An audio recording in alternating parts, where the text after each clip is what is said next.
Today we are working on last minute food plots. We've got a hurricane blowing in from, I don't know where, Florida somewhere. We're here in West Tennessee, but we get those residual effects of a hurricane. So we got rain coming, 100% chance rain tomorrow. And it's the second week of September. And like last year and the year before, probably we had drought this time of year. We always have a drought August. So if you're planting those seeds in August, a lot of times those seeds just laying in the ground, drying out, burning up, whatever they do. And so I've learned kind of here, don't even start worrying about food plots until September. So second week of September, we're going to try to get these things in the ground. Rain the next several days, lots of rain. An inch coming tomorrow. And every year we pull this little spreader out, this little seed spreader. And every year it's got more mice holes in it. You can see this year, new hole here. And it just falls apart, man. These things are almost disposable. I told the guy at Tractor Supply a minute ago, I said, you know what? These things last about a year. And you got to buy another one every year. He wanted 60 bucks for it, so I came back and brought a roll of duct tape out, and we are taping it up. We're gonna see if we can get through another year. We got wheat seed, clover, we got oats, and all kind of goodies. We got the dirt turned already. We're gonna get some seed in the ground and get ready for this rain tomorrow. Let's get it on. Look at this guy. We got a plot we call the Something's Gotta Die plot, one of our favorite spots to sit. Big old blind. Small little plot. We don't have any big plots. They're all quarter acre, half acre at the most. I think the biggest one we got is half acre, but most of them are quarter acre, eighth of an acre. I don't know, whatever. So we're gonna do clover, oats, and some wheat. Just the basics. Get that basic foundation rolling today. So that's what we're doing. I've got Ding and Dong gonna help me. We're having a big time. We're pretty simple on equipment. I got an old beater, 80s model John Deere, little diesel, just a step up from a yard tractor. It's not much to it. Old disc, it's seen its better days. It's missing about half the blades, got their teeth broke out of them. Pretty rough stuff. We are due for some upgrades, but for one more year, we're gonna make it happen. This tractor, like I said, every year, it threatens to die. Muffler needs a little welding work done on it. This is true old school beater equipment, but we're gonna make it work. The boys have already headed back on the floor. I'm gonna jump on the tractor and get back there and meet up.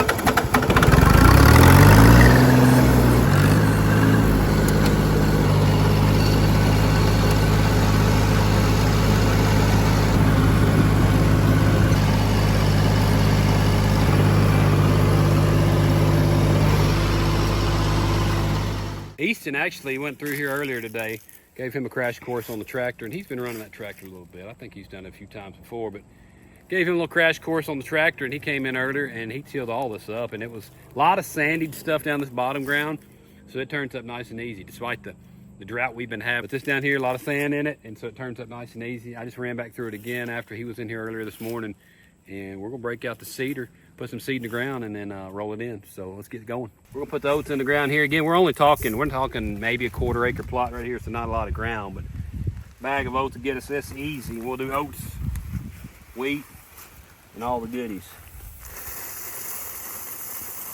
So it fits better. So what you're gonna do is you're gonna kind of hold it out here, and this is what you turn, okay? You gotta make sure it doesn't hit you in the nuts. Okay, you're gonna turn this right here, so you gotta kind of get it out here in front of you. But then no seed's gonna come out until you start opening up the door right here, okay? That's opening the door. See, now spin it. See, that's opening the door. That a boy, now we're slinging. Here, look what you're doing. Go on, keep it over in the dirt.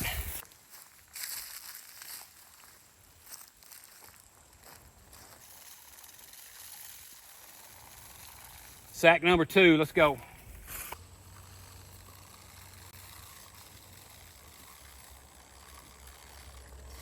Look at this right here. This is a double bull. I ran over this double bull blind the other day with the tractor. Come on. All right, so the other day I was in here clearing and running that disc around, and I ran over this old beater double bull blind that was in here.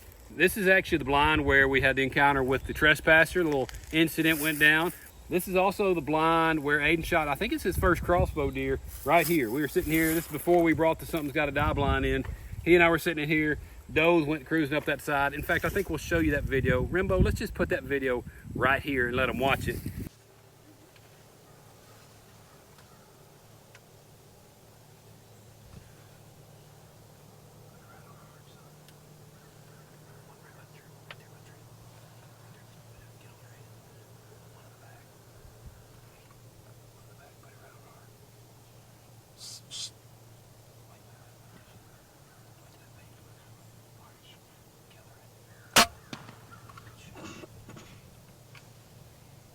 This was the old double bull. I think they called it the dark horse.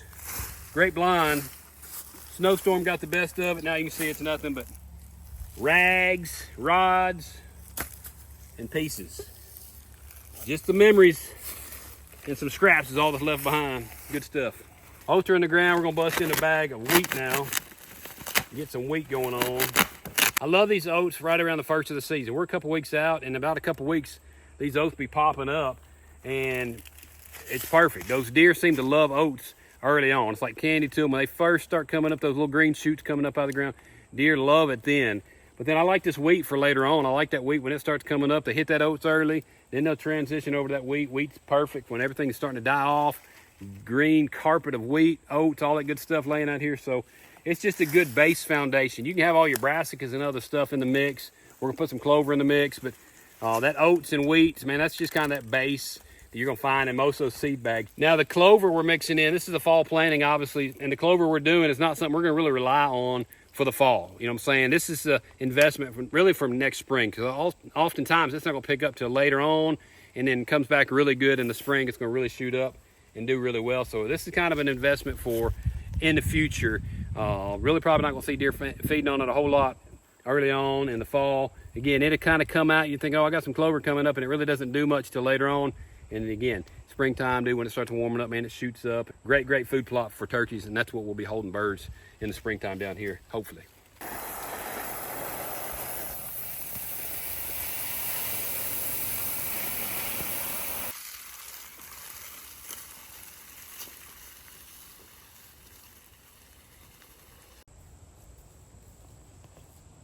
All right, we got the oats in the ground, the wheat in the ground, and I've gone through and just hand sown some clover down this one strip we got over here. It's gonna be a little killing strip. That's where I killed that coyote a few weeks ago.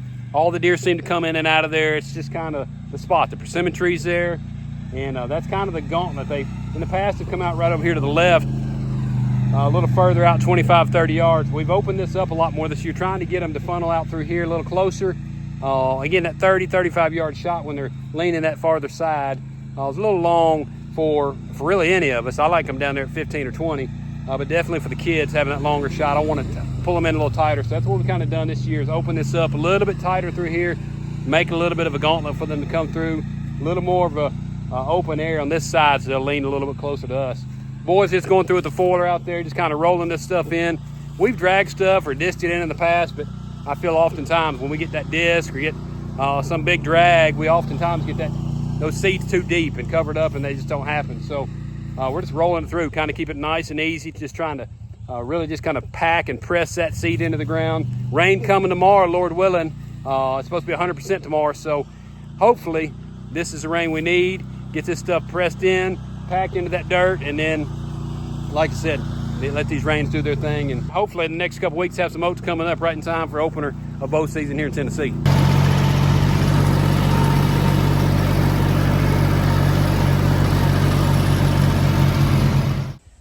Looking good.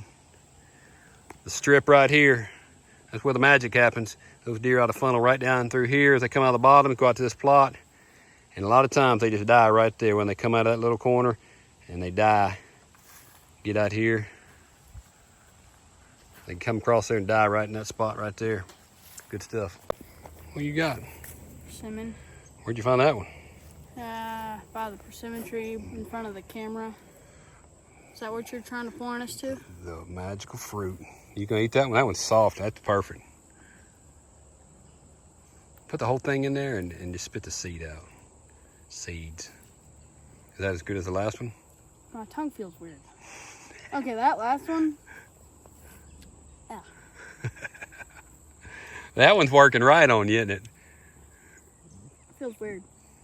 You gonna eat some more, huh? Mm-hmm. Eating more is not gonna help the weirdness. Help your tongue. Your tongue feel like it's rolling up? Feels like everything's dry in there, I feel like. Welcome to the real persimmon. All right, we're all done with the Something's Gotta Die plot. Rimbo just ate a persimmon. He's figuring it out for real. That one got a hold of him, rolled his tongue up, can't feel his legs. Big timing. But we got oats, wheat, and clover planted out here in pretty generous and liberal amounts. And so, man, the rain's coming in tomorrow, and should be perfect timing. So couple weeks till season, and we look forward to seeing you in this one right here. The Something's Got to Die blind. This is one we always have a lot of fun in. We get the whole family in that blind. Big times. We've got great memories there. Easton right here. Easton got saved in that blind. That's where he came to know the Lord. We talked about it one morning after he missed a buck. We got to talk about missing the mark. He was devastated. Missed a little buck right out here that walked in, just like we talk about, walked in the same spot they always do. He shot and missed. We got back up in that blind after we realized he clean missed it. Got to talk about missing the mark, and that's what we do in life and how we all do it. And talk about sin, and sin is just that. It's missing the mark, falling short of the glory of God. And man, he sat right there in this blind and gave his life to Jesus that morning. So really special spot, special memories. All right, it's 3:45. We got to get to church youth group here in just a bit, so we're going to roll out of here. We do appreciate you watching. Hope to see you back on the next one. Chase him with all your heart, soul, and strength. We'll see you next time. Shoot straight. God bless.